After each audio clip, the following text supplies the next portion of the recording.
बिस्मिल्लाहिर्रहमानिर्रहीम यानी शुरू करता हूँ उस खुदा का नाम लेकर जो बड़ा मेहरबान है, निहायत रहम वाला है। परंतु मुसलमान धर्म के भाई बहन तो जानते नहीं कि वो बड़ा मेहरबान निहायत रहम वाला अल्लाह कौन है, खुदा कौन है, सुप्रीम गॉड कौन है। ये जानकारी भी आज स्वयं उस रहमान अल्लाह ने स्वयं ही आकर देनी पड़ी, संत रूप में, दरवेश रूप में, सतगुरु रूप में। और ये पवित्र पुस्तक मुसलमान नहीं समझे ज्ञान कुरान, ये पवित्र आसमानी पुस्तक, इसको आसमानी पुस्तक इसलिए कहते हैं क्योंकि ये परमेश्वर के कर कमल से, अल्लाहु कबीर के कर कमल से लिखी गई है, जो वर्तमान में धरती पर सतगुरु रामपाल जी के रूप में स्वयं प्रकट हैं। तो ये ज्ञान यहाँ धरती का नहीं है, ये ज्ञान परमेश्वर के लोक का है, सतलोक का है। जिस खुदा ने, जिस कबीर परमेश्वर ने सृष्टि को रचा, कायनात को रचा, ये उसका ज्ञान है। इसलिए ये पवित्र आसमानी पुस्तक है, ओरिजिनल आसमानी पुस्तक। और ये बात 2028 के बाद पूरी दुनिया का मुसलमान समाज जो युग परिवर्तन 2028 के बाद जिंदा बचेगा वो अवश्य स्वीकार करेगा। इसलिए मुसलमान भाई बहनों को ये जानकारी भी वो अल्लाहु कबीर इबादत कबीरा खुद ही आकर देता है कि मैं तुम्हारा अल्लाह हूँ, परमात्मा हूँ, भगवान हूँ। और तुम यहाँ इस डुप्लीकेट अल्लाह को अल्लाह मान के, ये शैतान है, शैतान जो तुम्हें धोखा देके बैठा है।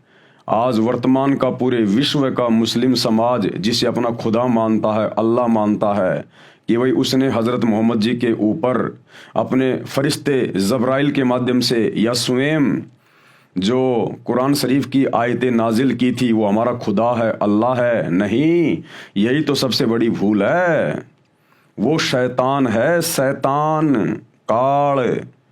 ये पूरी हकीकत आपको उस समय समझ में आएगी जब आप सतगुरु रामपाल जी के प्रवचन सुनना शुरू करेंगे, उनके द्वारा बताई गई सृष्टि रचना को सुनेंगे, यूट्यूब पर उनके सत्संग देखेंगे और इस पुस्तक को अंत तक देख लेंगे। जितने भी वीडियो इसके ऊपर बनाए जा रहे हैं बिल्कुल क्लियर हो जाएगा, आप लोगों की शंकाओं का समाधान हो जाएगा, अंधेरा आंखों के आगे से हट जाएगा। परमेश्वर को लेकर, अल्लाहु कबीर को लेकर पूरा मुसलमान समाज इसी धोखे में है शैतान की प्रेरणा से कि अल्लाह तो धरती पे नहीं आता, अल्लाह मनुष्य शरीर में नहीं आता, अल्लाह खाता पीता नहीं है, अल्लाह तो बेचून है, अल्लाह दिखाई नहीं देता। अरे फिर वो अल्लाह ही क्या जो ना दिखाई देता, ना खाता, ना पीता, फिर वो है क्या, करता क्या? फिर वो जिसको किसी ने देखा ही नहीं, फिर ये दावा कैसे करते हो कि वो अल्लाह है? तो भैया अल्लाह साकार है, आप और हमारे जैसा है।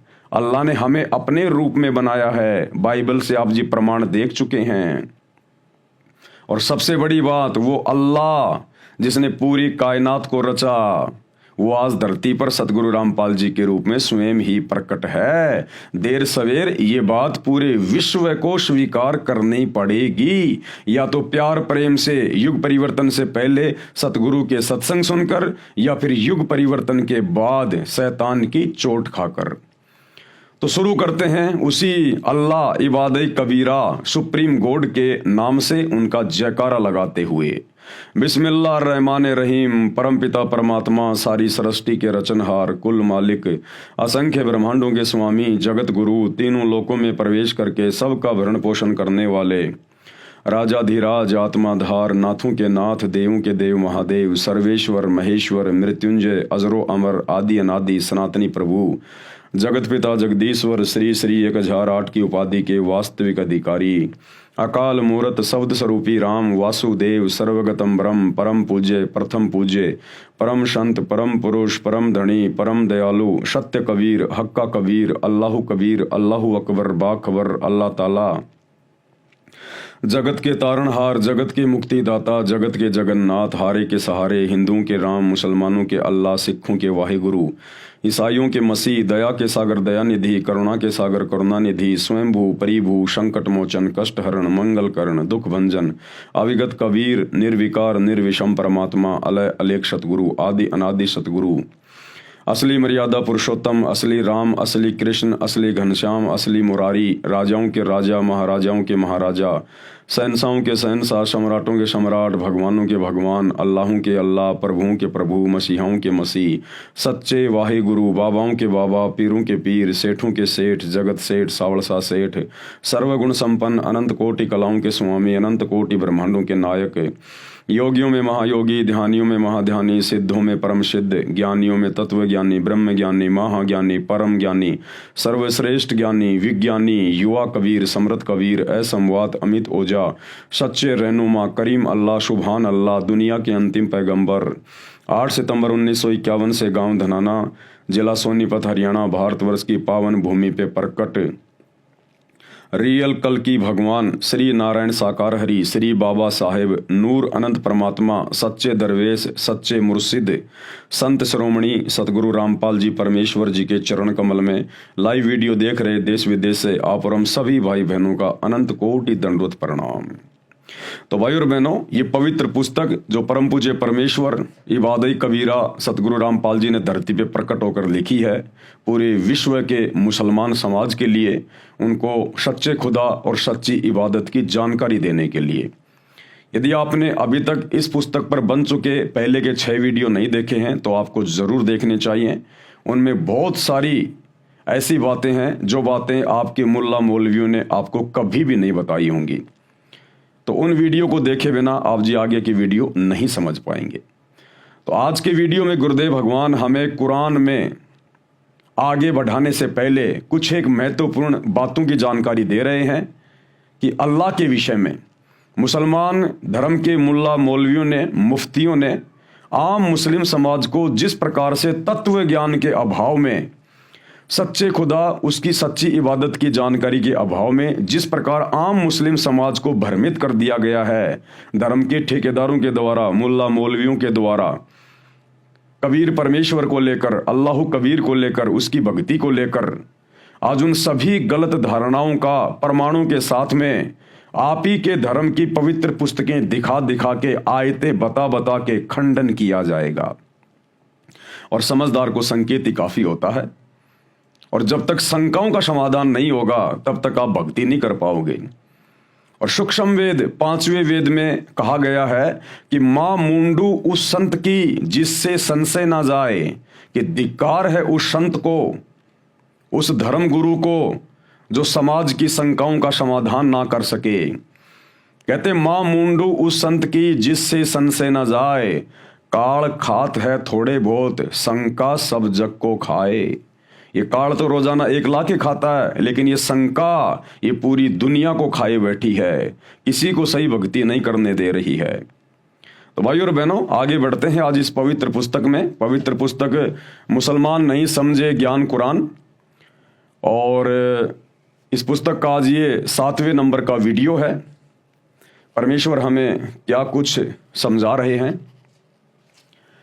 पवित्र ग्रंथ कुरान में प्रवेश से पहले, यानी हम कुरान शरीफ में आगे बढ़ें, आप लोगों को बहुत सारे प्रमाण और सबूत दिखाएं एकमात्र सुप्रीम गॉड के विषय में, उसकी सच्ची इबादत के विषय में। उससे पहले बहुत सारी बातें जो धर्म गुरुओं के द्वारा समाज में फैला रखी हैं, जो उनकी अपनी मनमानी बातें हैं, आज उनका खंडन किया जाएगा। पवित्र ग्रंथ कुरान में प्रवेश से पहले पाक ग्रंथ कुरान को समझने के लिए कुछ मुख्य बातें हैं जिनका ध्यान रखना अनिवार्य है।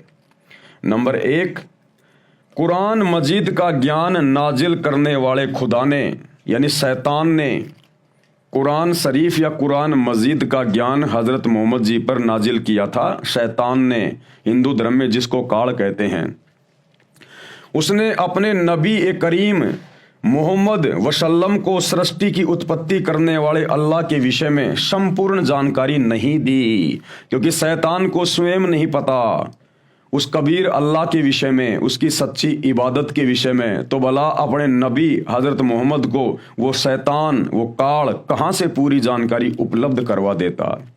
और जब नबी हजरत मोहम्मद को सृष्टि की उत्पत्ति के विषय में पूरी जानकारी नहीं है, तो भला कुरान शरीफ और कुरान मजीद में पूरी जानकारी कहाँ से मिल जाएगी, और कहाँ मुसलमान धर्म के मौलानाओं और आम मुस्लिम भाई बहनों के पास में होगी।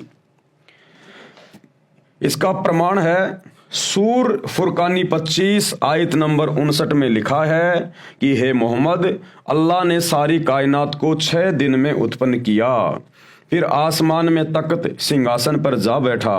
उसकी खबर यानी संपूर्ण जानकारी किसी बाखबर यानी जानकार यानी तत्वदर्शी संत से पूछो। मुसलमान भाई जिसे अपना अल्लाह कहते हैं, खुदा कहते हैं, शैतान, अगर उसके पास में संपूर्ण जानकारी होती उस सुप्रीम गॉड के विषय में, पूरी सृष्टि की रचना के विषय में, सच्ची इबादत के विषय में, मोक्ष के विषय में, तो सूरत फुरकानी 25 आयत नंबर 59 में वो ये बिल्कुल भी ना कहता अपने नबी हजरत मोहम्मद को कि जिस अल्लाह ने 6 दिन में आसमान और जमीन के बीच में जो भी कुछ था उसको रचा और 7वें दिन तख्त यानी सिंहासन पे जा विराजा, उसकी खबर किसी बाखबर से जा पूछो। अगर उस डुप्लीकेट अल्लाह उस शैतान को पता होता तो वो किसी बाखबर से जाकर पूछने की बात नहीं कहता, नीचे एक आयत और लिख देता कि वो सुप्रीम गॉड, वो अल्लाह कबीर कहाँ रहता है, क्या करता है, कैसे मिलता है और क्या उसकी इबादत की प्रक्रिया है। लेकिन इस डुप्लीकेट अल्लाह को भी नहीं पता, इस शैतान को भी नहीं पता, इसीलिए तो कह रहा किसी बाखबर से जाके पूछो, वो बताएगा। इसका मतलब ना तो कंप्लीट ज्ञान मोक्ष का और कबीर परमेश्वर का, रियल खुदा का, ना तो हजरत मोहम्मद जी के पास है और ना ही कुरान शरीफ में, कुरान मस्जिद में है, और ना मुसलमान भाइयों के डुप्लीकेट अल्लाह के पास में है। फिर बेचारे आम मुस्लिम भाई बहनों के पास में ये ज्ञान कहाँ से आएगा।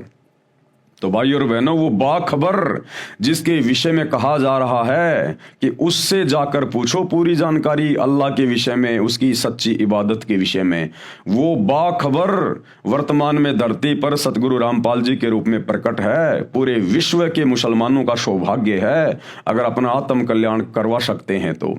उसी बाखबर को गीता जी में तत्वदर्शी संत की संज्ञा दी गई है, अध्याय 4 श्लोक नंबर 34 में।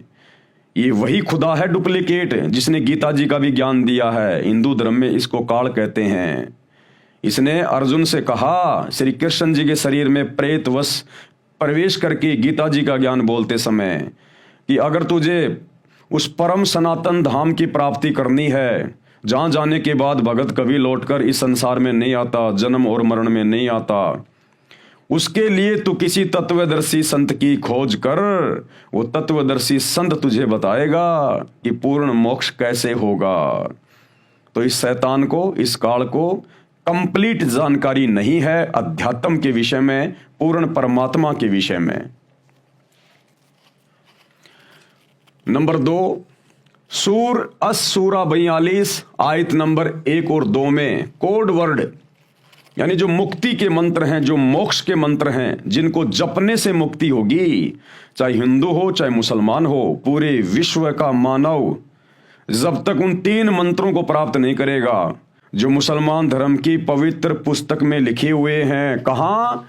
सूर अस-सूरा 42 आयत नंबर 1 और 2 में, लेकिन वो कोड वर्ड में हैं, सांकेतिक शब्द हैं। उनका ज्ञान किसी मुसलमान को नहीं है। जो अहम है यानी बहुत ही महत्वपूर्ण है। आयत नंबर 1 में क्या लिखा है? हा मीम।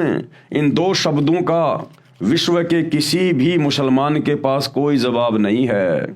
हा और मीम का मतलब क्या होता है ये भी सतगुरु रामपाल जी ने ही समझाया है, जो पिछले वीडियो में आप जी को बता दिया गया है।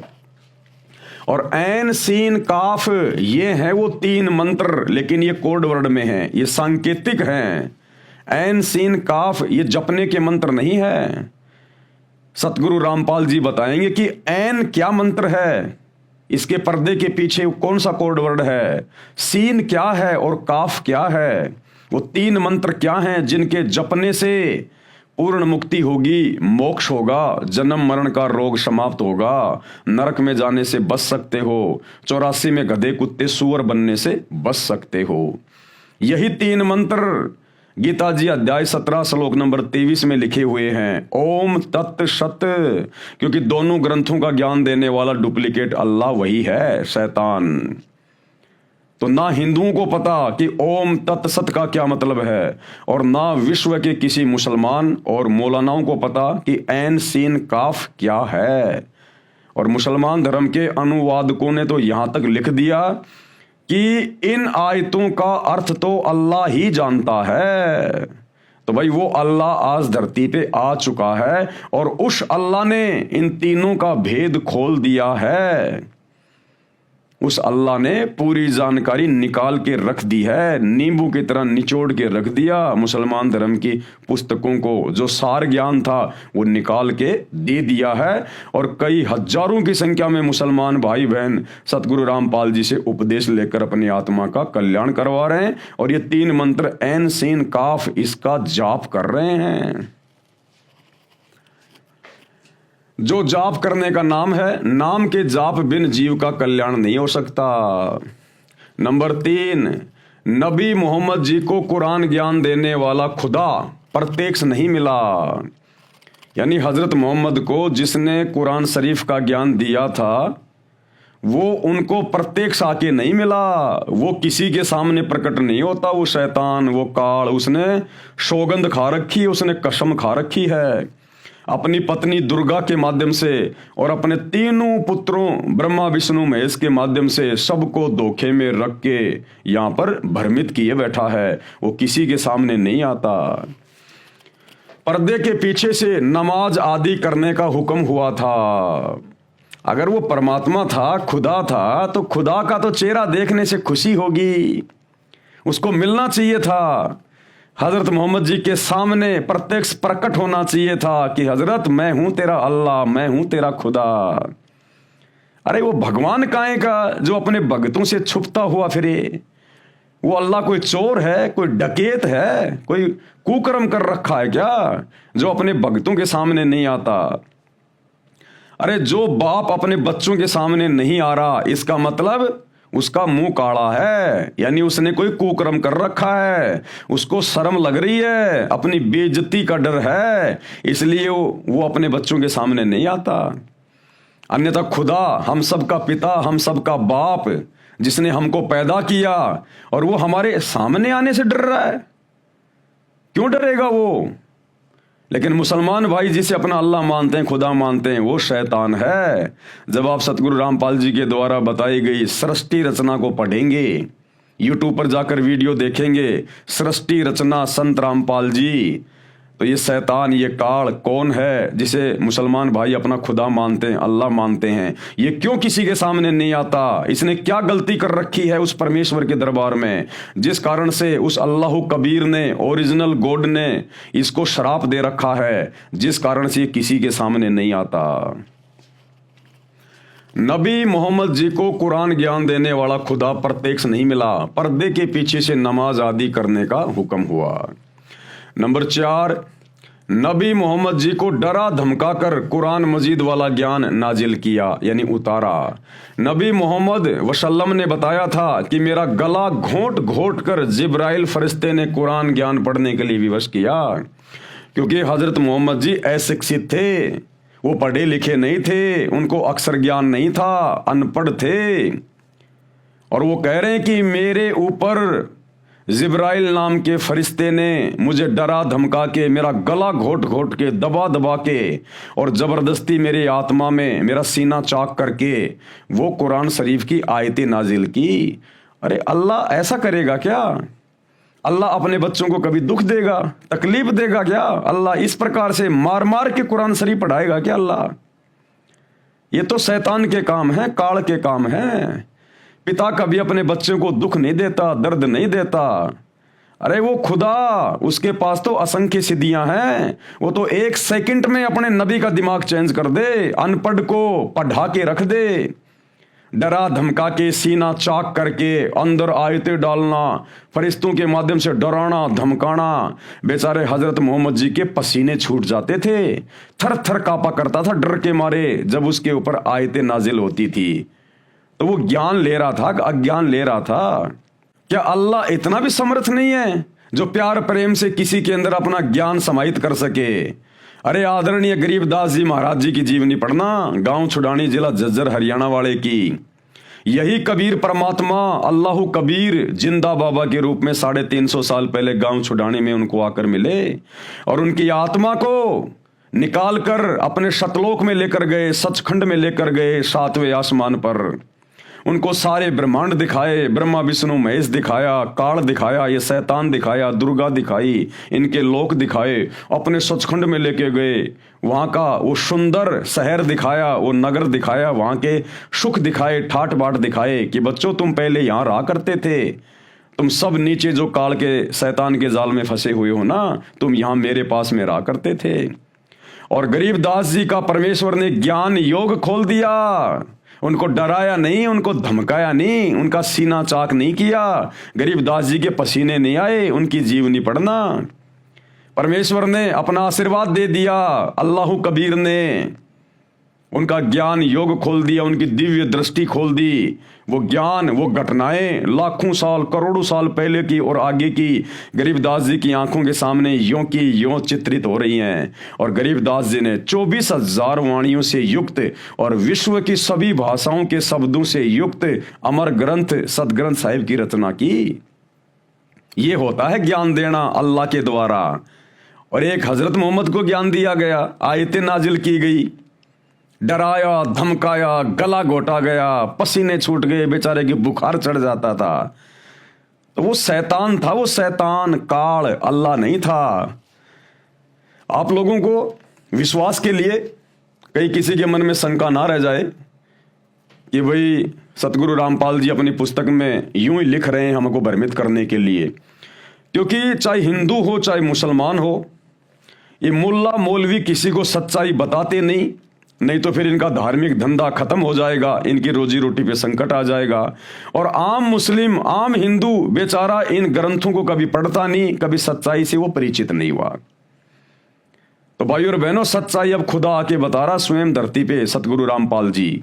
और अपनी आंखों से देख लो, ये जीवनी हजरत मोहम्मद जी की है सल्लल्लाहु अलैहि वसल्लम। ये सतगुरु रामपाल जी ने नहीं लिखी है, ये सैकड़ों वर्षों से आप मुसलमान भाई लिख रहे हैं, आप लोग इसको पढ़ रहे हैं। और किसने लिखी है देख लो, मोहम्मद इनायतुल्लाह शुबानी इसके लेखक हैं।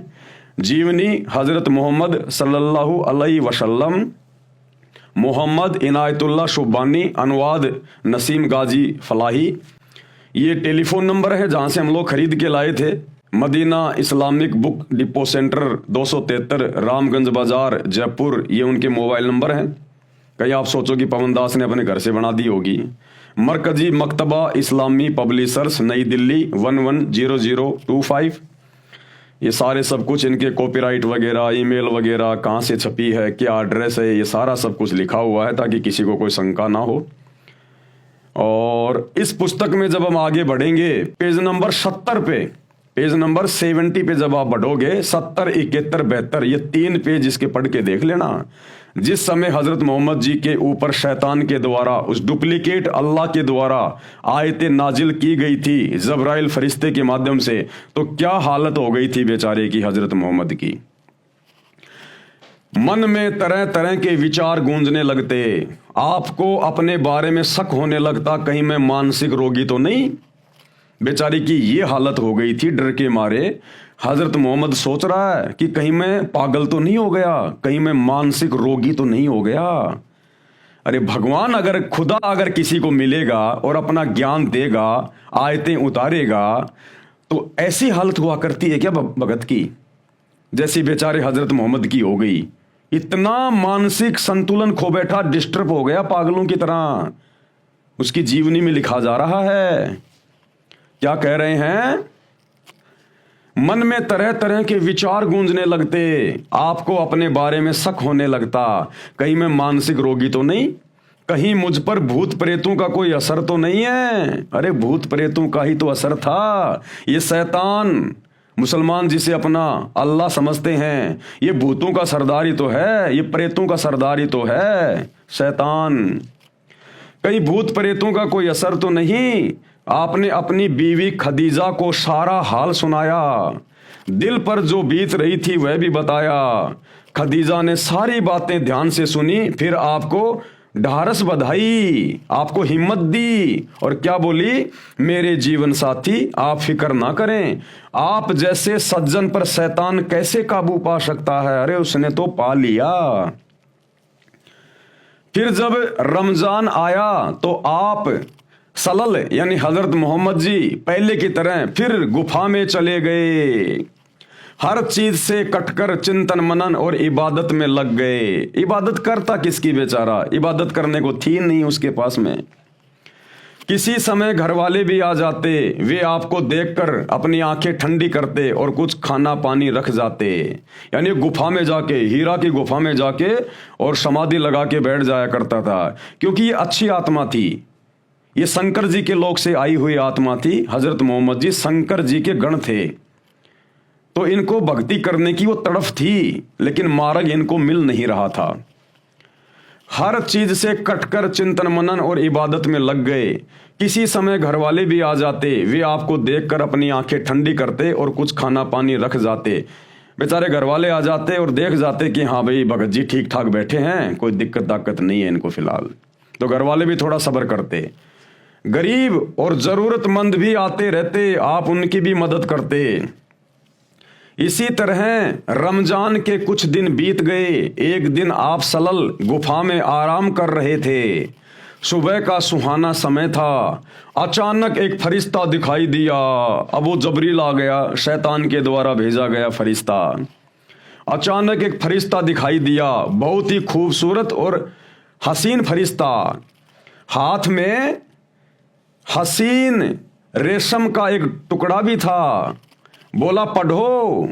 अब वो जिब्राइल नाम का फरिश्ता आया और हजरत मोहम्मद को बोला पढ़ इसको। अब हजरत मोहम्मद बेचारा अनपढ़, क्या पढ़े भाई, वो बोला साहब मुझे तो पढ़ना नहीं आता। तो उस फरिश्ते ने हजरत मोहम्मद को डराया, धमकाया, उसका गला दबाया और जबरदस्ती उसका सीना चाक करके वो आयतें उसके अंदर डाली। आप सलल घबरा गए और फरमाया मुझे पढ़ना नहीं आता। आप सलल को ऐसा महसूस हुआ जैसे वह शरीर को भींच रहा है, जैसे प्रेत शरीर को भींचता है ना, ऐसे जबरदस्ती करता है, जैसे वह शरीर को भींच रहा है। फिर छोड़ दिया और कहा पढ़ो। फरमाया मुझे पढ़ना नहीं आता। अब बेचारा हजरत मोहम्मद बोला भाई साहब मुझे पढ़ना नहीं आता, जबरदस्ती क्या पढ़ूं मैं। फिर आप सलल को महसूस हुआ जैसे वह शरीर को भींच रहा है, फिर छोड़ दिया और कहा पढ़ो। आप सलल को अंदेशा हुआ कि वह फिर शरीर और भींचेगा और इस बार और जोर से भींचेगा। अब हजरत मोहम्मद जी बेचारे डर गए पूरी तरह से कि 2 बार तो इसने मेरे को भींच लिया, जान निकलने वाली हो गई, अब की बार भी ये मुझे भींचेगा। इसी प्रकार से डर गया बेचारा और बोला क्या पढ़ूं। हजरत मोहम्मद जी बोले क्या पढ़ूं भाई। फरिश्ता बोला पढ़ो अपने रब के नाम से जिसने पैदा किया इंसान को खून की फुटकी से। पढ़ो तुम्हारा मेहरबान रब ही है जिसने कलम से सिखाया इंसान को, वह कुछ सिखाया जो उसे मालूम ना था। फरिश्ते के बताने पर आप सलल ने यानी हजरत मोहम्मद ने पढ़ा, पढ़ते ही याद हो गया।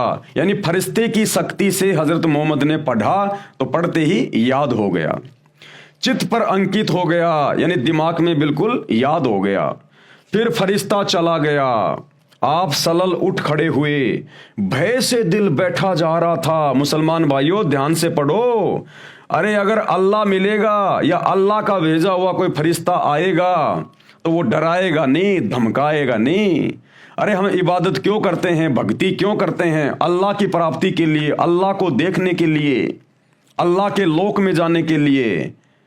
और यहां तो भैया फरिश्ते से इतना डर बैठ रहा है और अपने उस डुप्लीकेट अल्लाह को देख लोगे तो कलेजा बाहर आ जाएगा। उस शैतान का चेहरा अगर देख लोगे तो, जो सतगुरु रामपाल जी ने बताया, विकराल चेहरा, लंबे लंबे दांत, ओछा माथा, भयंकर। जब फरिश्ते से इतना डर गया हजरत मोहम्मद, तुम्हारा नबी डर गया, तो सोचो जब तुम लोग आम मुसलमान, आम व्यक्ति अगर कभी आमना सामना हो गए तो क्या हाल होगा। तुम क्या इबादत कर रहे हो। क्या भगवान अपने बंदे के ऊपर इस प्रकार से आयतें नाजिल करता है क्या। ये शैतान का काम है। भय से दिल बैठा जा रहा था, घबराहट से चेहरा उतरा हुआ था। आप सहमी सहमी निगाहों से गुफा में हर तरफ देखने लगे, डर के मारे देखने लगे मोहम्मद जी कहीं है या गया, है या गया। भयभीत हो गया बेचारा, घबराहट से चेहरा उतरा हुआ था। आप सहमी सहमी निगाहों से गुफा में हर तरफ देखने लगे। हैरानी और घबराहट की हालात थी। दिल ही दिल में सोचने लगे। अब मन ही मन में क्या सोचने लगे हजरत मोहम्मद जी, अभी मुझे किसने बातें की हैं, कौन मुझे पढ़ा कर गया है। अरे अगर वो करीम अल्लाह, सुभान अल्लाह, रहमान अल्लाह अगर आता तो प्यार प्रेम से आता, उसके सामने बैठता, मीठी मीठी बातें करता और अपना आशीर्वाद दे के हजरत मोहम्मद के अंदर पूरा का पूरा ज्ञान डाल देता। तोते की तरह बोलने लग जाता, तोते की तरह। जब आप सतगुरु रामपाल जी के सत्संग सुनना शुरू करेंगे तो आपको पता चलेगा ये कबीर परमेश्वर, कबीर अल्लाह जब 650 साल पहले बनारस के काशी में आए थे, 120 साल तक लीला करके सहशरीर अपने सतलोक गए थे। तो एक समय बनारस के तोताद्री शहर में पंडितों का भंडारा था।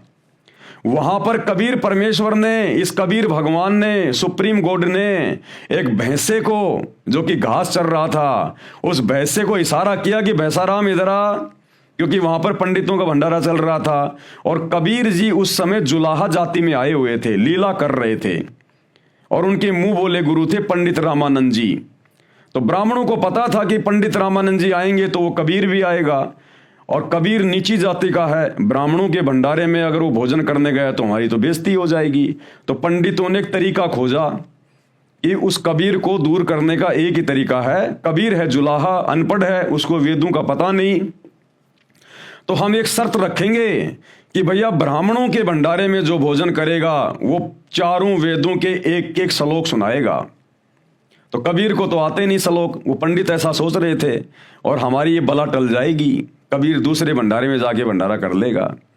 तो जैसे कबीर जी भंडारे में जाने लगे, पंडित उन्हें रोक दिया, बोला जी 4 वेदों के एक एक श्लोक सुनाओ। तो कबीर जी ने, अल्लाह कबीर ने, इस समर्थ भगवान ने, मुसलमानों ध्यान देना, क्या होता है ज्ञान देना, क्या होता है दिव्य दृष्टि खोलना, क्या होता है आयतें नाजिल करना। इस कबीर अल्लाह ने, सुप्रीम गॉड ने, एक भैंसाराम घास चर रहा था, केवल हाथ का इशारा किया था, भैंसाराम इधर आना।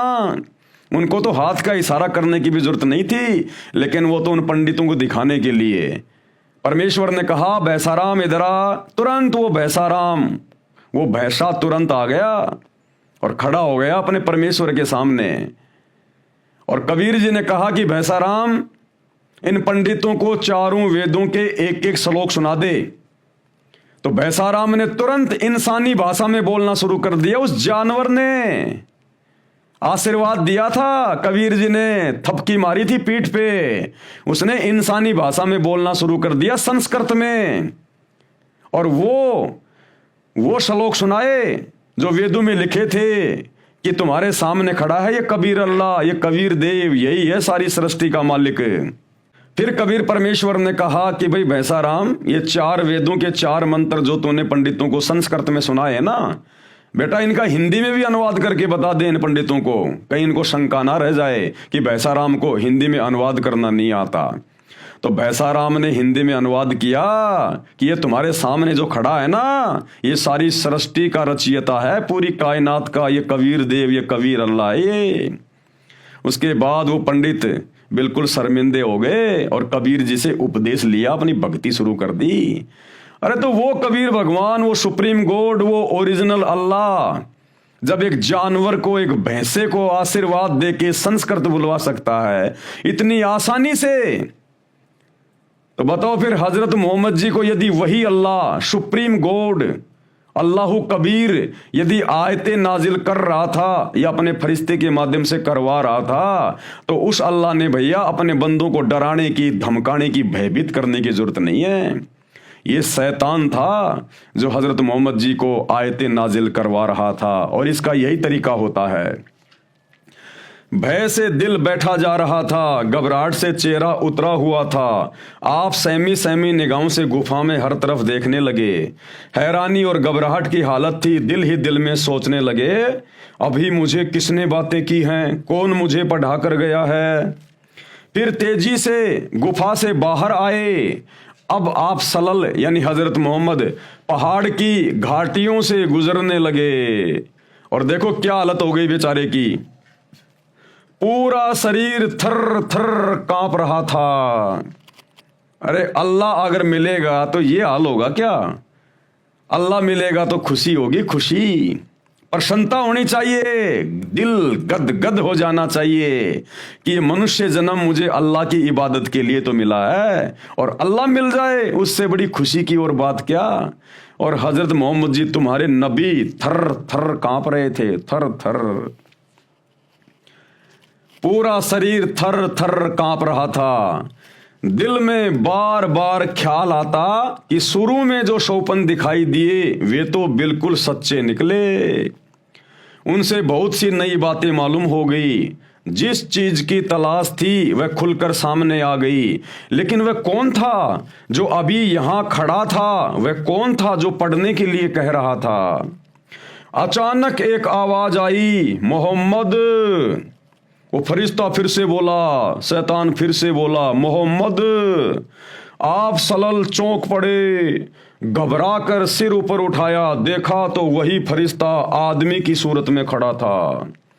वह पुकार कर कह रहा था, मोहम्मद तुम अल्लाह के रसूल हो और मैं जिब्रील हूं। अब वो अल्लाह कौन था? वो शैतान था, शैतान। पेज नंबर 71 ध्यान से पढ़िए। आप सलल की घबराहट और बढ़ी। अरे बताओ, अरे ये बात मालूम होने के बाद कि तुम अल्लाह के रसूल हो, ये तो खुशी होनी चाहिए। आज पूरा मुसलमान समाज ये कहकर कि हमारे नबी हजरत मोहम्मद अल्लाह के रसूल थे, पैगंबर थे, बड़ी खुशी खुशी बातें बोलते हैं। तुम्हारा पैगंबर तो ये बातें सुन के डर गया था, वो तो घबरा गया था बेचारा, पसीने से थर थर हो रहा था, डर के मारे रोंगटे खड़े हो गए। बताओ, रोंगटे भी खड़े हो गए हजरत मोहम्मद के, इतना डर गया। भय से कदम रुक गए, कभी दाई तरफ देखते कभी बाई तरफ कि ये सूरत आंखों से ओझल हो। हजरत मोहम्मद सोच रहा था कि ये सूरत मेरी आंखों से दूर हट जाए। और बताओ, भगवान को या भगवान के किसी फरिश्ते को ये कहा जाता है कि मेरी आंखों से दूर हो जा, मैं डर रहा हूं, मैं तो मर जाऊंगा, बस दूर हो जा मेरी आंखों से। तो कौन हो सकता हो? विचार करो मुसलमान भाइयों। ये मुल्ला मौलवी तुम्हारे को हकीकत नहीं बताएंगे, सच्चाई नहीं बताएंगे जो तुम्हारे धर्म की पुस्तकों में हजरत मोहम्मद जी की जीवनी में लिखी हुई है। लेकिन जिधर देखते वही दिखाई देता, जिधर मुंह करते वही मौजूद होता। आगे बढ़े या पीछे हटें, नजरें नीची करें या ऊपर उठाएं, हर तरफ और हर जगह वही फरिश्ता दिखाई देता। देर, बहुत देर हो गई। आप सल्लल्लाहु इसी प्रकार थर थर कांपते रहे और ना जाने क्या क्या सोचते रहे, यानी मन में भय, डर। उधर बीवी खजीदा ने गुफा में आप सल्लल्लाहु के पास आदमी भेजा। आप सल्लल्लाहु वहां ना मिले, रिश्तेदारों के यहां दिखवाया, वहां भी ना थे, यहां वहां आदमी दौड़ाया, लेकिन न मिलना था और ना मिले। फरिश्ता चला गया। आप सल्लल्लाहु यानी हजरत मोहम्मद खजीदा के पास आए और देखो क्या हाल हो गया बेचारे का। भय से कांपते हुए और पसीने में नहाते हुए आते ही फरमाया, मुझे कुछ उड़ा दो, कुछ उड़ा दो। वो कहते ना कि बेचारे के जाडा चढ़ गया, जाडा, सर्दी चढ़ गई हजरत मोहम्मद के। इतना भयभीत हो गया तुम्हारे अल्लाह को देख के, शैतान को देख के, शैतान के फरिश्ते को देख के। वो शैतान तो किसी के सामने आता ही नहीं है, उसके द्वारा भेजे गए उस फरिश्ते को देख कर भी इतना भयभीत हो गया। तो सोचो, जिस दिन मुसलमानों तुम अपने उस डुप्लीकेट अल्लाह के दर्शन कर लोगे, शैतान के काल के, तुम्हारा कलेजा निकल के आ जाएगा बाहर। गीता जी का ज्ञान श्री कृष्ण में प्रवेश करके इसी ने दिया था। और बाद में जब इसने श्री कृष्ण जी के शरीर से बाहर निकलकर अपना ओरिजिनल रूप दिखाया गीता जी में, विराट रूप, तो अर्जुन जैसे योद्धा की भी पिंडियां कांपने लग गई, जैसे हजरत मोहम्मद की कांप रही थी। और अर्जुन ने कहा कि भगवान अपनी लीला को समेट लो, हे हजार हाथों वाले, हे सहस्त्राबाहु, अपनी लीला को समेटो और अपने उसी चतुर्भुज रूप में दर्शन दो, मेरा कलेजा फटा जा रहा है। वो वही शैतान था, वही खाड़ था जिसने अपना फरिश्ता हजरत मोहम्मद के पास में भेजा था। अरे अल्लाह, भगवान, परमात्मा, जिसका नाम सुनते ही आत्मा को ठंडक होती है, हम तो तरसते हैं उसके दर्शन के लिए। और भगवान अगर किसी को मिल जाए तो ये हालत हुआ करती है क्या? ये तो जैसे कोई भूत प्रेत मिल जाए, कोई जंगली जानवर मिल जाए, कोई शेर भेड़िया सामने आ जाए, तब आदमी की हालत हुआ करती है ऐसी, जैसे हजरत मोहम्मद जी की हो गई थी। तो वो अल्लाह नहीं था मुसलमान भाइयों, शैतान था, शैतान। फिर क्यों इबादत कर रहे हो तुम? अरे उसी अल्लाह के पास जाने के लिए तो इबादत कर रहे हो। अरे उसी जन्नत में जाने के लिए तो तुम इबादत कर रहे हो जहां हमारा अल्लाह मिलेगा। क्या करोगे उस अल्लाह को देख के? तुम्हारा कलेजा फट जाएगा जब तुम्हारे नबी की हालत हो गई। तुरंत बीवी खदीजा ने चादर उड़ा दी। आप सल्लल्लाहु की ये हालत देखकर वे बहुत घबरा गई। अब सोचो, जिसकी पत्नी भी अपने पति की हालत देख के इतनी घबरा गई हो, तो सोचो उस समय तुम्हारी नबी की क्या हालत हो गई होगी उस शैतान को देख के, जिब्राइल को देख के। दिल में तरह तरह के अंदेशे उमड़ने लगे। क्या आपकी तबीयत खराब हो गई? क्या आपको जाड़ा बुखार आ गया है? क्या कोई मुसीबत आ पड़ी? वो बीवी खदीजा पूछ रही है। जब मन कुछ शांत हुआ, भय कुछ दूर हुआ, शरीर की कपकपी में कमी हुई, तो बीवी खदीजा ने पूछा, आप थे कहाँ और आपको हुआ क्या? आप सल्लल्लाहु ने उनकी तरफ देखा। ऐसा महसूस हो रहा था जैसे आप बेबस होकर रह गए, मानो मुसीबतों का पहाड़ टूट पड़ा हो। बताओ, मुसीबतों का पहाड़। अरे अगर अल्लाह किसी को मिलेगा तो मुसीबतों का पहाड़ टूटेगा या फिर खुशी की कोई सीमा नहीं रहेगी। अरे अल्लाह, भगवान तो अपने भगत के ऊपर आने वाले मुसीबतों के पहाड़ को टालता है, और यहां तुम्हारे हजरत मोहम्मद के ऊपर तुम्हारे अल्लाह ने मुसीबतों का पहाड़ तोड़ दिया। ये तो उल्टा हो गया, बिल्कुल उल्टा काम शैतान करता है। मानो मुसीबतों का पहाड़ टूट पड़ा हो। बताओ फिर क्या करोगे भक्ति करके? क्या करोगे इबादत करके उस अल्लाह की? क्यों मस्जिदों में धक्के खा रहे हो, मज़ारों पे धक्के खा रहे हो?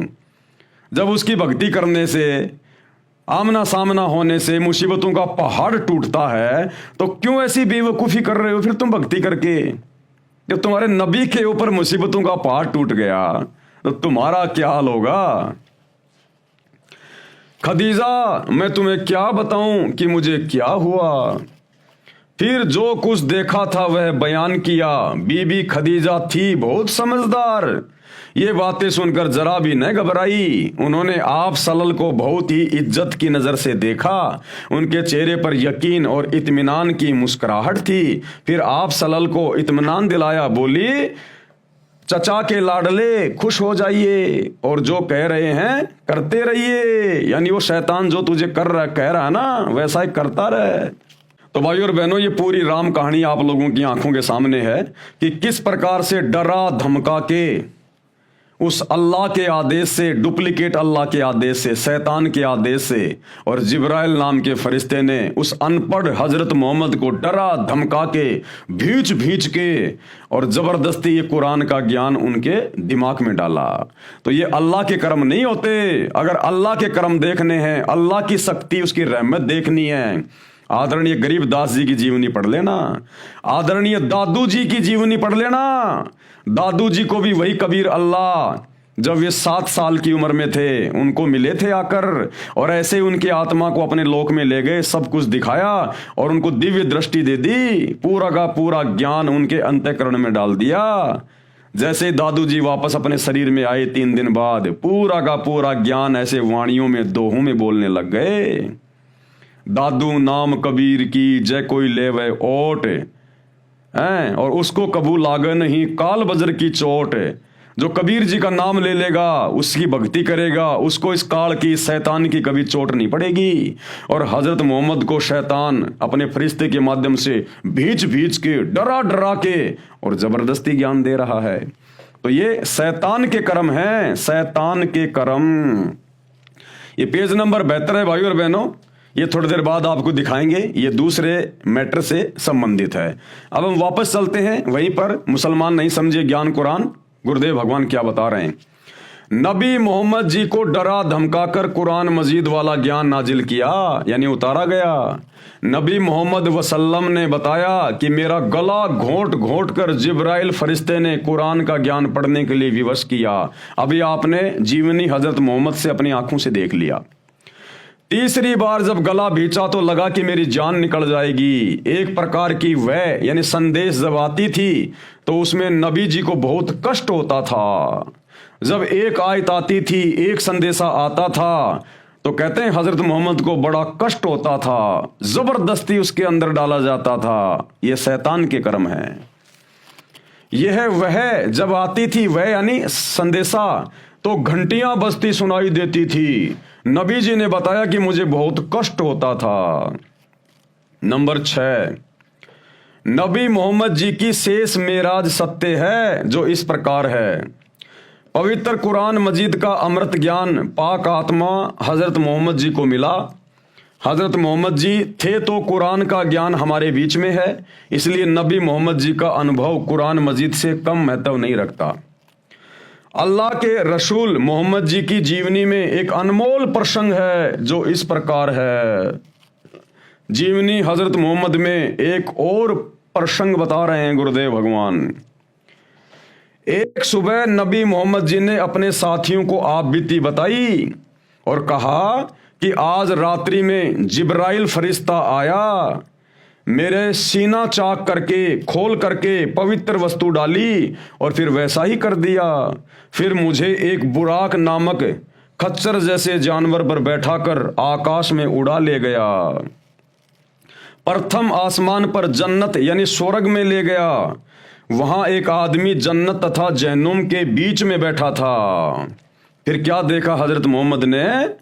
वहां एक आदमी नरक और स्वर्ग यानी जन्नत और जहन्नुम के बीच में बैठा हुआ था और कभी बाईं तरफ देख के रोता था तो कभी दाईं तरफ देख के खुश हो रहा था। जब हजरत मोहम्मद ने उस जिब्राइल से पूछा कि ये व्यक्ति कौन है, ये बाईं तरफ देख रहा है नरक की तरफ, जहन्नुम की तरफ, तो ये रोता है, दुखी हो रहा है, और दाईं तरफ जब ये जन्नत की तरफ देख रहा है, स्वर्ग की तरफ देख रहा है, तो ये खुश हो रहा है। तो जिब्राइल ने कहा, ये तुम इंसानों का बाप हजरत आदम है, हजरत आदम। इधर बाईं तरफ जहन्नुम में इसकी वो संतान है जो इसकी बात नहीं माना करती थी, भक्ति नहीं किया करती थी। तो जब उनको नरक में पड़ा हुआ देख रहा है, दुख उठाते हुए देख रहा है, चीखते चिल्लाते देखता है, तो ये रो रहा है, दुखी हो रहा है। और इधर राइट साइड में दाईं तरफ जन्नत में, स्वर्ग में अपनी अच्छी आत्माओं को देखता है जो सुख भोग रही हैं, तो ये खुश होता है। तो किसको देखा वहां पर? हजरत आदम को। यानी भाइयों और बहनों, अल्लाह कबीर ये पुस्तक लिख के सारी बातें बता रहे हैं और तुम्हारे ही पवित्र ग्रंथों में से पूरी सच्चाई बता रहे हैं। मुसलमान भाई बहन अपने मुल्ला मौलवियों के कहने से जिस अज्ञान को अपने जहन में बैठा के घूम रहे हैं ना कि भैया कयामत के दिन सभी आत्माओं को जो इन कब्रों में दबाए हुए हैं, इन सब को बाहर निकाला जाएगा और जिसने जैसे भी अच्छे और बुरे कर्म किए हैं उस आधार से फिर उनको जहन्नुम में या जन्नत में भेजा जाएगा। अरे अभी तो कयामत आई भी नहीं और तुम्हारे हजरत आदम ऊपर बैठे, वो कब निकल के चले गए कब्र से? अभी तो कयामत आई भी नहीं भाई, फिर वो कैसे चले गए ऊपर? और खुद तुम्हारे हजरत मोहम्मद जी कह रहे हैं, अपनी आंखों से देख के आए हैं। तो मुसलमान समाज के भाइयों, तुम किसकी बात को ज्यादा सत्य मानोगे? अपने मुल्ला मौलवियों की बातों को या अपने नबी हजरत की बातों को? तुम्हारे मुल्ला मौलवी कहते हैं कि हमारे जितने भी पैगंबर हैं, जितने भी मुसलमान हैं जो कब्रों में दबे पड़े हैं, जब कयामत का दिन आएगा सबको निकाला जाएगा। जिसने अच्छे कर्म किए हैं वो जन्नत में जाएगा और जिसने बुरे कर्म किए हैं वो जहन्नुम में जाएगा। उधर बाई तरफ जहन्नुम में, नरक में हजरत आदम की बद संतान दुख भोग रही है, नरक में पड़ी हुई है। और दाई साइड में, राइट साइड में, जन्नत में उसकी अच्छी संतानें सुख भोग रही हैं। तो तुम्हारा तो बाबा आदम भी कब्र से बाहर निकलकर ऊपर बैठा है, अभी कयामत तो आई नहीं, कैसे चला गया? और बाबा आदम की अच्छी संतानें और बुरी संतानें वो भी ऊपर बैठी हुई हैं, वो कब निकल के चली गई कब्रों से? अभी कयामत का तो दिन आया ही नहीं। खुद तुम्हारे नबी कह रहे हैं, अपनी आंखों से देखा हुआ हाल बयान कर रहे हैं। तो मुसलमानों तुम किसकी मानोगे, इन मुल्ला मौलवियों की या फिर अपने नबी की? तो भाई और बहनों विचार कर लेना इन बातों पे। ये मनमाना आचरण है जो तुम लोगों को मुल्ला मौलवियों के द्वारा पढ़ा दिया गया है। परमात्मा धरती पे आए हुए हैं संत रामपाल जी के रूप में, बेड़ा पार करवा लो, कुछ भी लेना देना नहीं है। क्या कह रहे हैं ध्यान से पढ़ लीजिएगा। प्रथम आसमान पर जन्नत यानी स्वर्ग में ले गया। वहां एक आदमी जन्नत तथा जहन्नुम के बीच में बैठा था। जन्नत स्वर्ग की ओर मुख करता था तो खिलखिलाकर हंसता था, तब जहन्नुम नरक की ओर देखता था तो फूट फूट कर रोने लगता था। मैंने यानी नबी मोहम्मद जी ने जिब्राइल फरिश्ते से पूछा कि हे जिब्राइल, ये आदमी कौन है तथा ये दाईं ओर मुख करता है तो खिलखिलाकर हंसता है तथा बाईं ओर देखता है तो रोने लगता है, कारण क्या है? जिब्राइल फरिश्ते ने बताया कि ये सब आदमियों का पिता आदम जी है। भाई और बहनों क्या बताया? ये सब इंसानों का पिता आदम जी है। बाईं ओर दोजख यानी नरक है, नरक में इसके बुरे कर्म करने वाली संतान है, वह नरक में कष्ट भोग रही है। अरे हजरत जी की बुरी संतानें कब पहुंच गई? वो तो कयामत के दिन जानी थी ना, वो कब्रों से निकल के कब उड़ के चले गए? जो अल्लाह के बताए भक्ति मार्ग पर नहीं चली उसे दुखी देखकर रोता है, तथा दाईं ओर जन्नत है, उसमें इनकी वह संतान है जिसने अल्लाह के आदेश अनुसार इबादत की, जो महासुखी है, उसे देखकर खुशी से हंसता है। हजरत मोहम्मद जी ने आगे बताया कि जब मैं जिब्राइल के साथ बाबा आदम के निकट गया तो उन्होंने कहा कि आओ नेक नबी, नेक बेटे, ये कहकर मुझे सीने से लगाया। हजरत आदम जी ने हजरत मोहम्मद जी को अपने सीने से भी लगाया। अभी आपको जीवनी हजरत मोहम्मद से दिखाएंगे, जीवनी हजरत मोहम्मद से। अरे फिर तो यकीन करोगे, क्या अपने नबी की आंखों देखी बात भी नहीं मानोगे मुसलमानों? फिर तुम काहे सच्चे खुदा की सच्ची इबादत कर रहे हो, जो अपने नबी की बात नहीं मान रहा और इन मुल्ला मौलवियों की झूठी बातों के ऊपर पूरा ध्यान लगा के बैठे हो? देखिएगा ये का ये प्रकरण ऐसा का ऐसा। वही पवित्र पुस्तक जीवनी हजरत मोहम्मद जो अभी आपको दिखाई गई थी, ये जीवनी हजरत मोहम्मद, इसका पेज नंबर 72, इस पर क्या लिखा हुआ है आपकी आंखों के सामने है। वहां कुदरत के जो जलवे देखे थे उनको भी बयान किया। आप सल्लल्लाहु ने फरमाया कि इस तरह हजरत जिब्रील अलैहि मुझे पहले आकाश पर ले गए। कौन कह रहा है? हजरत मोहम्मद, कि वो जो जिब्रील नाम का फरिश्ता था मुझे पहले आकाश पर ले गया, यानी जन्नत में ले गया, स्वर्ग में। वहां इंसानों के बाप हजरत आदम अलैहि मिले। देखो भाई, अपने नबी की तो बात मान लो कम से कम। आपके नबी हजरत मोहम्मद कह रहे हैं कि मुझे वहां कौन मिले? वहां इंसानों के बाप हजरत आदम अलैहि मिले। उनका हाल ये था कि जब दाईं ओर देखते थे तो खिल उठते और हंसने लगते, और बाईं ओर देखते तो मारे गम के आंसू भर लाते। यानी तुम्हारा हजरत आदम भी सुखी नहीं है। जिस जन्नत में जाने की तुम भक्ति कर रहे हो ना, अरे उस जन्नत में तुम्हारा हजरत आदम भी सुखी नहीं है। अरे तुम कहां से सुखी हो जाओगे? वो भी कभी रो रहा है, कभी दुखी हो रहा है, कभी हंस रहा है। तो जिस जन्नत में तुम्हारा, जिसे तुम अपना प्रथम नबी मानते हो हजरत आदम, वो भी सुखी नहीं है। सुख का स्थान एक ही है, सतलोक सचखंड। मन तू चल रहे सुख के सागर, जहां शब्द सिंधु रत्नागर।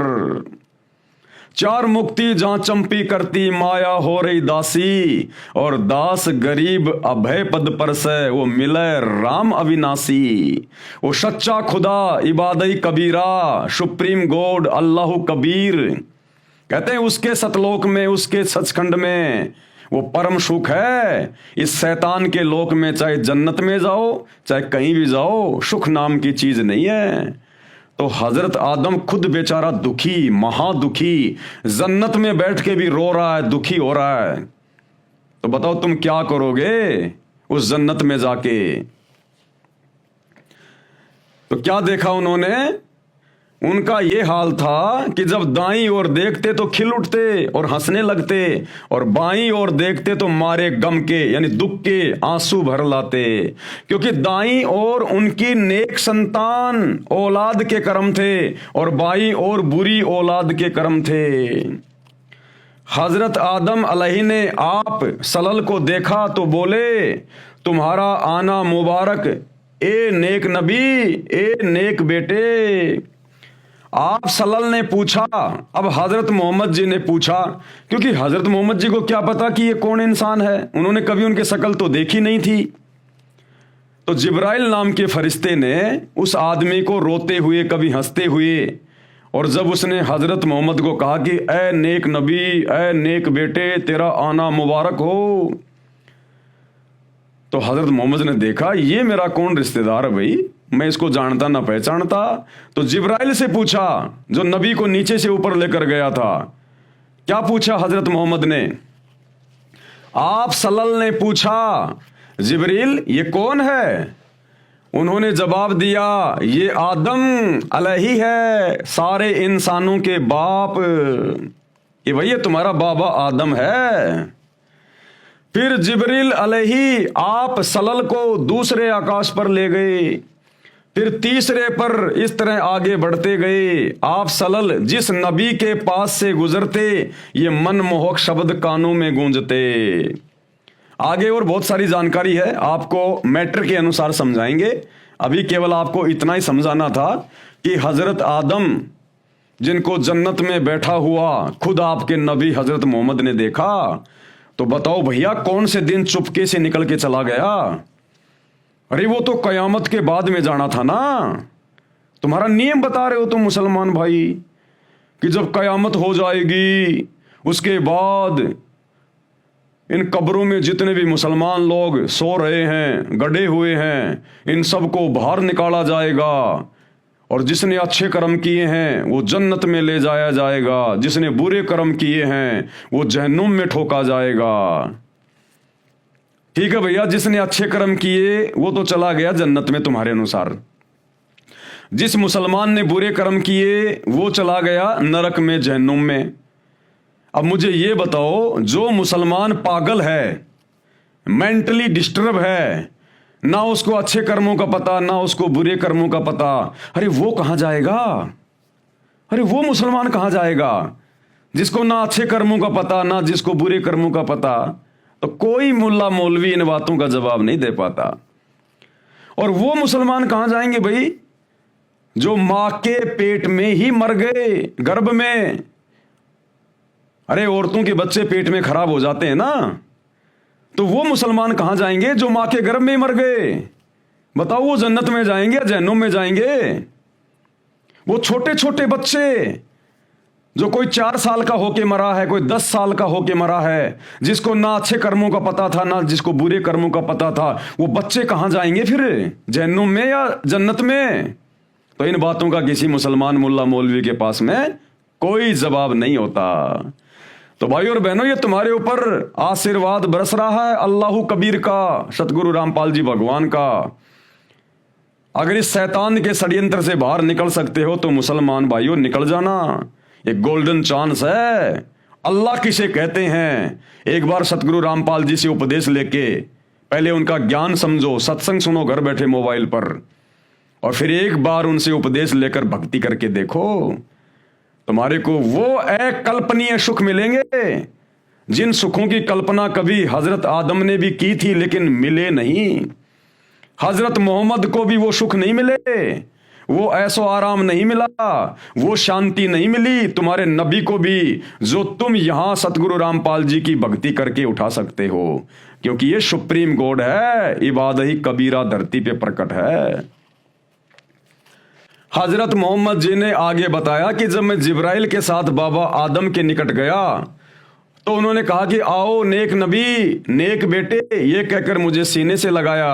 अभी आपने उनकी जीवनी में भी देख लिया, और कौम की उन्नति करने का आशीर्वाद दिया। फिर जिब्राइल फरिश्ता मुझे आगे जन्नत में ऐसे स्थान पर दूसरे आसमान पर ले गया जहां पर नबियों की जमात बैठी थी। अब लो जी, तुम्हारे सारे नबी तो ऊपर बैठे हैं। अरे भैया, ये सारे नबियों की जमात बैठी हुई थी वहां पर, हजरत मोहम्मद जी ने अपनी आंखों से देखा। अरे भाई, अभी कयामत तो आई नहीं, वो दिन तो आया नहीं, फिर ये नबियों की जमात, यानी ये नबियों की भीड़, नबियों की मंडली जो हजरत मोहम्मद जी ने वहां पर अपनी आंखों से देखी, अरे वो कब कब्रों से निकल के चली गई। मुसलमान भाइयों, आप लोगों को मूर्ख बनाया जा रहा है शैतान के द्वारा। ये मुल्ला मौलवी सब शैतान के प्रभाव में है। सच्चे खुदा की सच्ची इबादत कर लो, सतगुरु रामपाल जी की, नहीं तो बहुत बुरी बनेगी आने वाले समय में। जहां पर नबियों की जमात बैठी थी, हजरत दाऊद जी, अब कौन कौन से नबी बैठे थे वहां? हजरत दाऊद जी, हजरत मूसा जी, हजरत ईसा आदि 1,80,000 नबी वहां उपस्थित थे। उन्होंने मुझे विशेष सम्मान दिया, मैंने उन सबको नमाज अदा करवाई। इसके पश्चात जिब्राइल ने मुझे ऊपर जाने को कहा, और जिब्राइल तथा बुराक दोनों वहीं रह गए। यानी उस शैतान की शक्ति से हजरत मोहम्मद अकेला ऊपर चला गया, तथा वो जिब्राइल नाम का फरिश्ता और वो बुराक, वो खच्चर जैसा जानवर जिस पर बैठा कर हजरत मोहम्मद को ऊपर लेकर गया था, वो वहीं रह गए, और शैतान ने केवल हजरत मोहम्मद को अपनी शक्ति से ऊपर बुला लिया। मैं अकेला, कौन? नबी मोहम्मद जी आगे गया, सीढ़ियां चढ़ी, तब पर्दे के पीछे से आवाज आई। अरे पर्दे के पीछे से आवाज देने की क्या जरूरत थी मेरा भाई?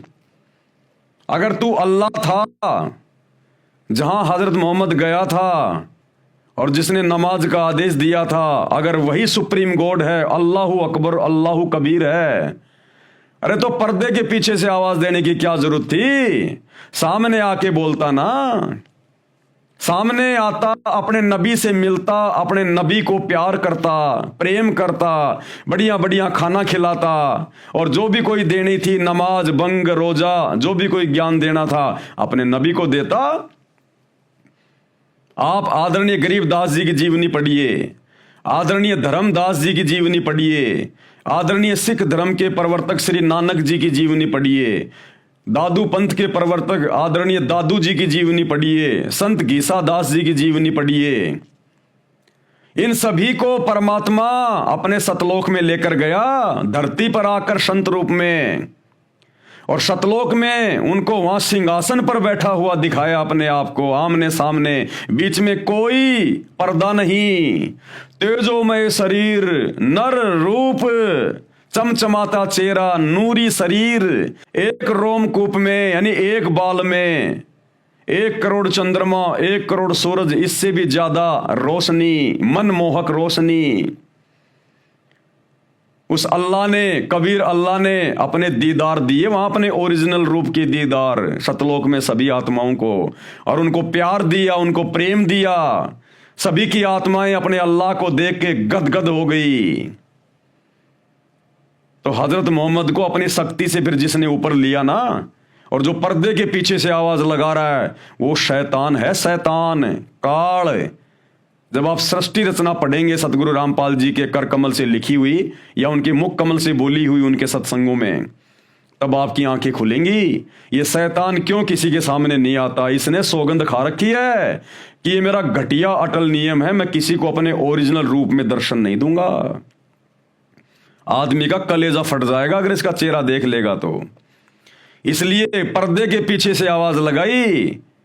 अरे आवाज लगाई तो कोई इंसान ही तो होगा। गधे की आवाज में थोड़ी बोला था, हाथी की आवाज में थोड़ी बोला था। हजरत मोहम्मद केवल इंसानों की तो भाषा समझता था, गधे की भाषा थोड़ी समझता था। तो हजरत मोहम्मद को जो आवाज दी पर्दे के पीछे से, वो इंसान की तो आवाज थी। तो इंसान जैसा है ना वो, लेकिन वो सामने नहीं आता। उसका घटिया अटल नियम है, गीता जी में साफ साफ लिखा हुआ है। मैं अकेला यानी नबी मोहम्मद जी आगे गया, सीढ़ियां चढ़ी, तब पर्दे के पीछे से आवाज आई कि 50 नमाज प्रतिदिन करो तथा अपने अनुयायी से करवाओ, रोजा रखो यानी व्रत करो, अजान यानी बंग लगाओ, जाओ। मैं वापस आ गया। अब ये आदेश लेके हजरत मोहम्मद जी वापस आ गए। जिस स्थान पर सब नबियों की मंडली बैठी थी, मुझे देखकर मूसा जी आए। देखो तुम्हारे हजरत मूसा जी भी मिले हजरत मोहम्मद को, अपनी जीवनी में साफ साफ लिख रहे हैं। हजरत मूसा जी भी आए। अरे मूसा जी कब अपनी कब्र फोड़ के चले गए भाई? कयामत का दिन तो आया नहीं मुसलमानों। सवाल करो। जीवनी हजरत मोहम्मद को पढ़ के अपने मुल्ला मौलवियों से, जो तुम्हारे को शैतान के मुंह में ठोक रहे हैं उल्टी साधना करवा के, सवाल करो अपने मुल्ला मौलवियों से कि ये नबियों की जमात कौन से दिन पहुंच गई ऊपर? अभी तो कयामत का दिन आया ही नहीं।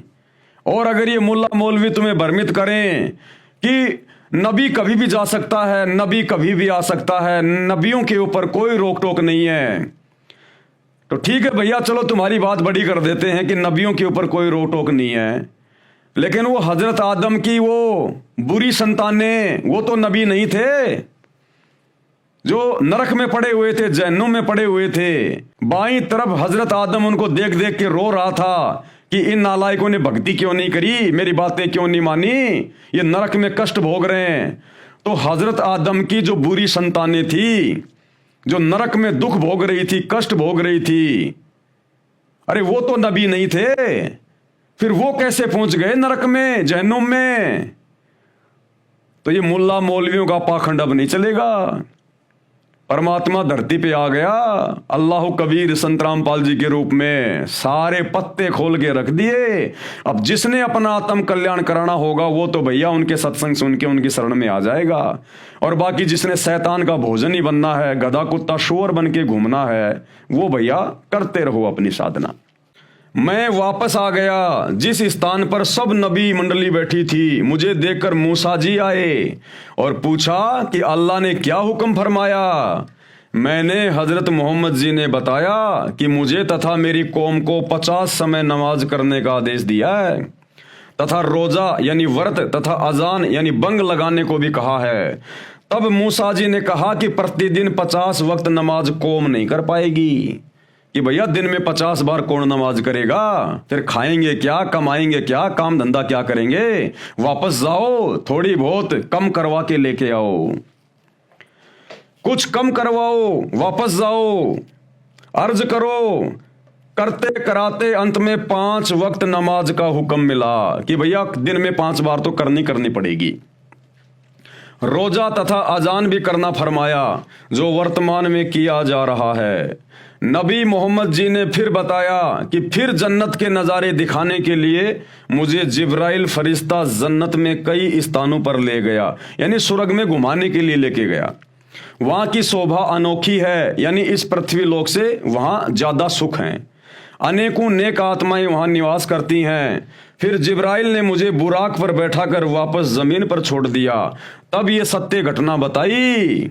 जन्नत व जहन्नुम में जो कुछ वर्तमान में है उसके चश्मदीद गवाह यानी आई विटनेस नबी मोहम्मद जी हैं। यानी सतगुरु रामपाल जी परमेश्वर समझा रहे हैं कि मुसलमान भाइयों, तुम्हारी आंखों के सामने है उस जन्नत में, उस स्वर्ग में हजरत मोहम्मद जी ने अपनी आंखों से क्या क्या देखा। सारे नबियों को देखा, नबियों की जमात को देखा।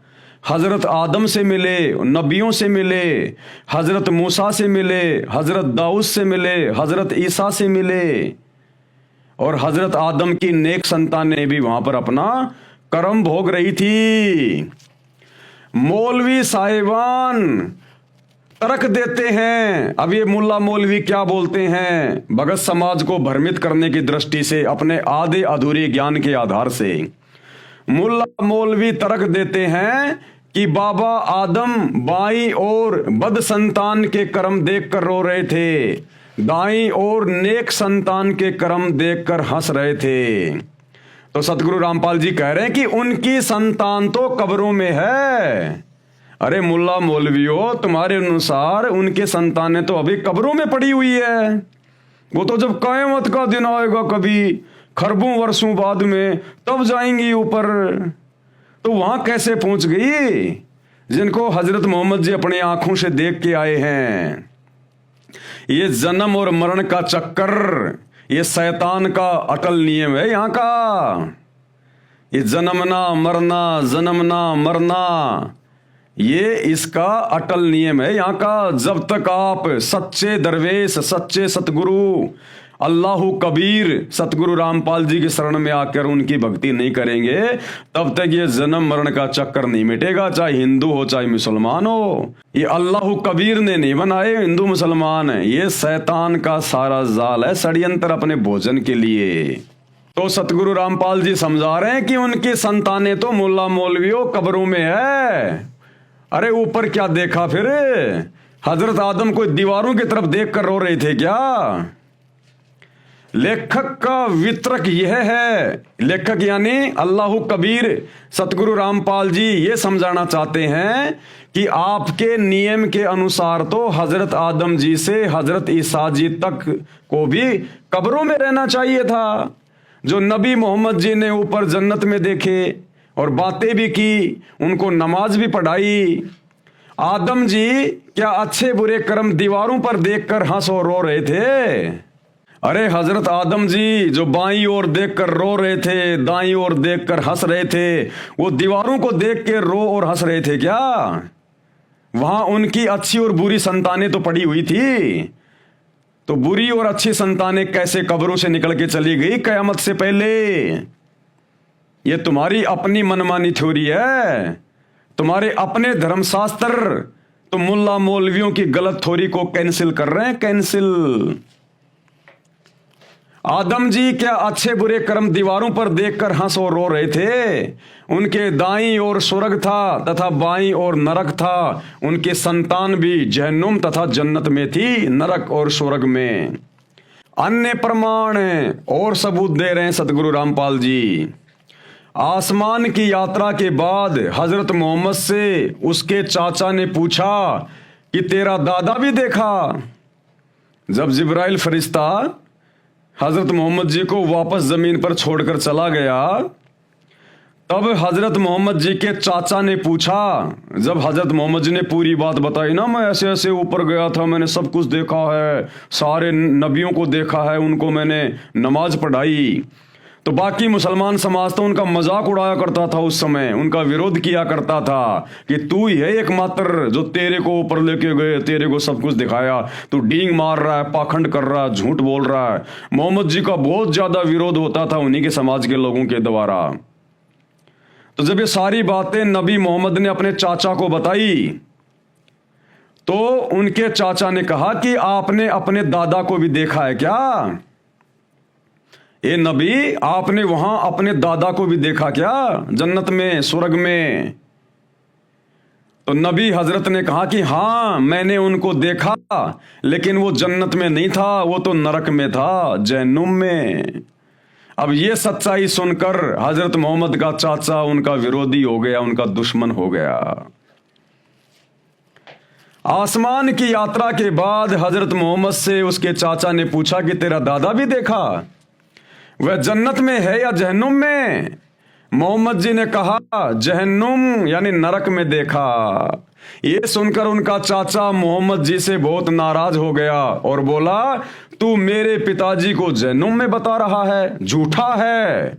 नबी जी ने कहा कि मैंने जो देखा वही बताया है। मोहम्मद का चाचा पूरा विरोधी बन गया था। सच्चाई वही है जो ऊपर बताई है कि बाबा आदम की अच्छी बुरी संतान नरक और स्वर्ग में देखी। मुसलमान भाइयों, मौका है, अल्लाह कबीर धरती पर सतगुरु रामपाल जी के रूप में है। तो मुसलमान धर्म के भाई बहनों को इन स्वार्थी मुल्ला मौलवियों ने अपने सवारत के लिए और अपने धर्म की इन पुस्तकों को अच्छे से ना समझ पाने के कारण तुम सब लोगों को अज्ञान में बैठा रखा है, अंधकार में।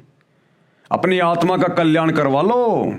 कल को यदि ये शरीर छूट गए ना, जो परमात्मा ने केवल सच्ची इबादत के लिए दिया है, ये मुल्ला मौलवी तुम्हारे कोई काम नहीं आएंगे। ये शैतान भून भून के खाएगा तपतशिला पे और फिर ये नरक में ठोकेगा, जैसे हजरत मोहम्मद जी का दादा नरक में पड़ा हुआ था। बाबा आदम की बुरी संतानें नरक में पड़ी हुई थी। ये नरक में ठोकेगा और फिर 84 लाख योनियों में गधा, कुत्ता, सुअर, बकरा, मुर्गा बनाएगा।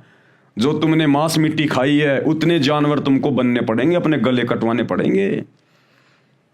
जब तक सच्चे सतगुरु की शरण में आकर सत भक्ति नहीं करेंगे, कुरान शरीफ के वो 3 मंत्र ऐन सीन काफ जो सूर असूरा 42 आयत नंबर 1 और 2 में लिखे हुए हैं, जो वर्तमान में केवल सतगुरु रामपाल जी के पास हैं, यानी कोड वर्ड में उनके वास्तविक मंत्र क्या हैं, उन मंत्रों को जपने से मुक्ति होगी।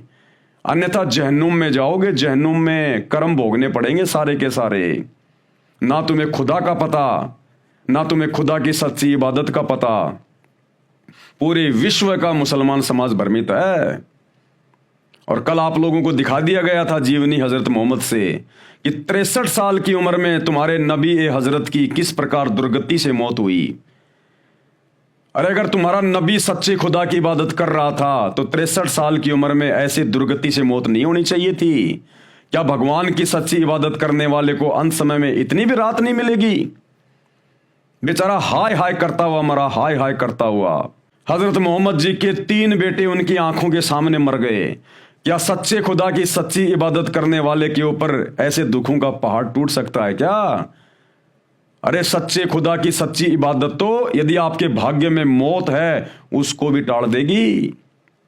तो वो अल्लाह आज धरती पर सतगुरु रामपाल जी के रूप में प्रकट है, जो तुम्हारे भाग्य में लिखे हुए दुखों के पहाड़ों को बिल्कुल नष्ट कर देगा।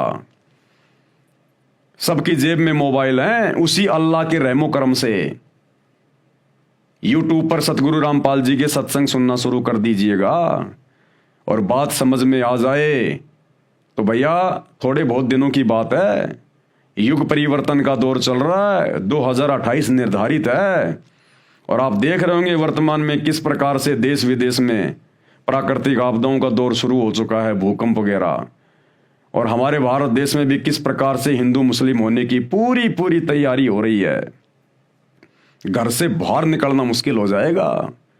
ये तुम्हारे मुल्ला मौलवी, तुम्हारे पीर पैगंबर, देवी देवता कोई काम नहीं आएंगे। सच्चे खुदा की सच्ची इबादत काम आएगी। और सच्चे खुदा से पूरा मुसलमान समाज मुंह मोड़ के बैठा हुआ है। तो भाई इस पाखंड से बाहर निकलो, मुल्ला मौलवियों के अज्ञान से बाहर निकलो। परमात्मा धरती पे आया हुआ है, पहचान करो, सत्संग सुनो, तभी पहचान हो पाएगी। बिना किसी के सत्संग सुने, उनके विचार सुने आप क्या निर्णय करोगे क्या सही है और क्या गलत है? तो भाई और बहनों, हमारी प्रार्थना है, केवल आपको जगा सकते हैं, संदेशा दे रहे हैं, मानना न मानना आपके अपने बुद्धि विवेक के ऊपर है। तो आज की वीडियो में हम केवल इतना ही लेंगे। कल हम इस पॉइंट पर चलेंगे, जन्म तथा मृत्यु पर विवेचन। यानी मुसलमान धर्म के मुल्ला मौलवी जो अपने धर्म ग्रंथों को ना समझ पाने के कारण पूरे समाज को भ्रमित करके बैठे हैं कि बारंबार जन्म और मृत्यु नहीं होती, बस एक बार ही जन्म मिलता है और मरने के बाद हम तो उनको कब्रों में दफना देते हैं। जब कयामत का दिन आएगा तब उनको कब्रों से अल्लाह के द्वारा बाहर निकाला जाएगा। जिनके अच्छे कर्म होंगे वो स्वर्ग में जाएंगे, जन्नत में जाएंगे। जिनके बुरे कर्म होंगे वो जहन्नुम में, नरक में जाएंगे। तो भैया मांस खाने वाले, मांस काटने वाले, ये अच्छे कर्म है क्या? अरे मांस काटना, मांस खाना ये अच्छा कर्म है क्या? तो इस आधार से तो भाई 99% मुसलमान भाई बहन जहन्नुम में जाएंगे। और जो मुल्ला मौलवियों ने अपनी थ्योरी बिल्कुल फाइनल कर दी है कि बार बार जन्म नहीं लेना पड़ता, भैया जब तक सतगुरु रामपाल जी की शरण में आकर सत भक्ति करके अपना मोक्ष नहीं करवा लोगे, तब तक भैया यहां तो अनिश्चित काल समय के लिए युगों युगों तक आपको इसी प्रकार से जन्म लेने पड़ेंगे। कभी इंसान के तो कभी गधे कुत्ते सूअर के, फिर नरक भोगना। ये प्रोसीजर काल की शैतान की इसी प्रकार से चलती रहेगी।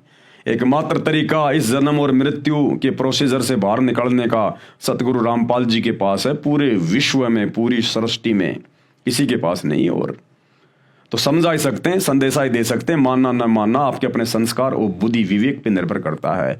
तो कल हम इस पॉइंट पे आगे बढ़ेंगे कि मुसलमान धर्म के मुल्ला मौलवियों की ये थ्योरी कि बारंबार जन्म और मृत्यु नहीं होती है, ये कितनी सही है और कितनी गलत है। आप ही के धर्म की पुस्तकों से आयतें दिखा दिखा के, नाम बता बता के आप जियों को प्रमाण दिए जाएंगे। तो आज के वीडियो में केवल इतना ही। कल रात्रि 8 बजे सभी भाई बहन फिर से लाइव जुड़िए। तब तक गुरुदेव भगवान हम सबको आज्ञा दें, इजाजत दें, सद्बुद्धि दें, आशीर्वाद दें। बंदी छोड़ अल्लाह कबीर सतगुरु रामपाल जी भगवान की जय हो।